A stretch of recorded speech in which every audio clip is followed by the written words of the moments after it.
നോമ്പുകാലം 19-ാം ദിവസം. നിയമാവർത്തന പുസ്തകം 4-ാം അധ്യായം 7-ാം തിരുവചനം. നാം വിളിച്ചപേക്ഷിക്കുമ്പോഴൊക്കെ നമ്മുടെ ദൈവമായ കർത്താവ് നമുക്ക് സമീപസ്ഥനായിരിക്കുന്നത് പോലെ ദൈവം ഇത്ര അടുത്തുള്ള വേറെ ഏത് ശ്രേഷ്ഠ ജനതയാണുള്ളത്? ഈശോയിൽ പ്രിയമുള്ളവരെ, ദിവസം മുഴുവനും ദൈവത്തെ എനിക്ക് ഫീല് ചെയ്യാൻ പറ്റുന്നുണ്ടോ?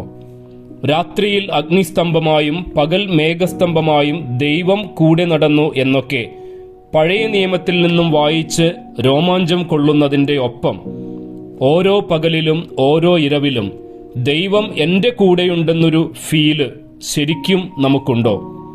ഒറ്റവരിയിൽ പറഞ്ഞാൽ, ദൈവ സാന്നിധ്യ സ്മരണയിൽ സഞ്ചരിക്കുന്ന ഒരാളാണോ ഞാൻ? ജെറാർഡ് എന്നു പേരുള്ള ഒരു കുഞ്ഞുണ്ടായിരുന്നു. കുട്ടിക്കാലം മുതൽ കളിക്കുമ്പോഴായാലും നടക്കുമ്പോഴായാലും കിടക്കുമ്പോഴായാലും സദാ പ്രാർത്ഥിച്ചുകൊണ്ടിരുന്ന ഒരു കുഞ്ഞ്.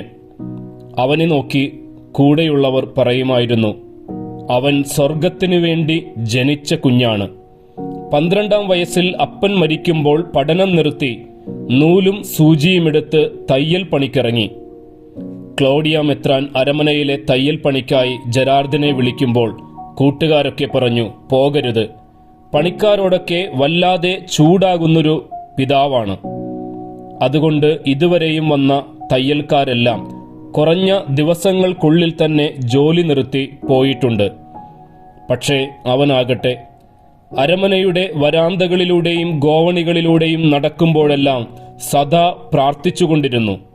ഓരോ നൂലിഴ നെയ്യുന്ന നേരങ്ങളിൽ പോലും ഇടപെടാതെ ദൈവവിചാരത്തിൽ പ്രാർത്ഥിച്ചുകൊണ്ടിരിക്കുന്ന ജെറാർഡിനെ മെത്രാൻ പിരിച്ചുവിട്ടില്ലെന്ന് മാത്രമല്ല, നീതിമാനും സമർത്ഥനുമായ തയ്യൽക്കാരനെന്ന പദവിയും നൽകി അരമനയിൽ താമസിപ്പിച്ചു.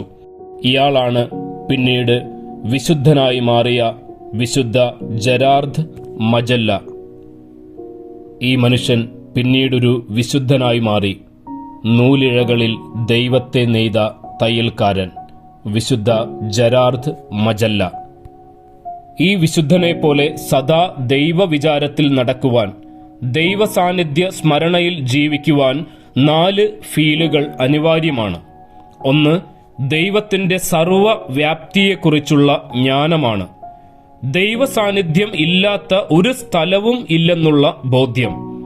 ഞാൻ സ്വർഗത്തിൽ പ്രവേശിച്ചാൽ നീ അവിടെയുണ്ട്, ഞാൻ പാതാളത്തിലിറങ്ങിയാൽ അവിടെയുമെന്ന് ദാവീദ് പറയുന്നത് പോലെ സ്വർഗത്തിൽ നിന്നും ഭൂമിയിലേക്ക് വെച്ചിരിക്കുന്ന ഗോവണിയിലൂടെ കയറുകയും ഇറങ്ങുകയും ചെയ്യുന്ന മാലാഖമാരെ കണ്ടിട്ട് നിശ്ചയമായും കർത്താവ് ഇവിടെയുണ്ട്, പക്ഷേ ഞാൻ അറിഞ്ഞില്ല എന്ന് പറയുന്ന യാക്കോബിനെ പോലെ ഈ ചുറ്റുപാടുകളിൽ ദൈവത്തെ ഫീല് ചെയ്യാൻ നമുക്ക് പറ്റുന്നുണ്ടോ?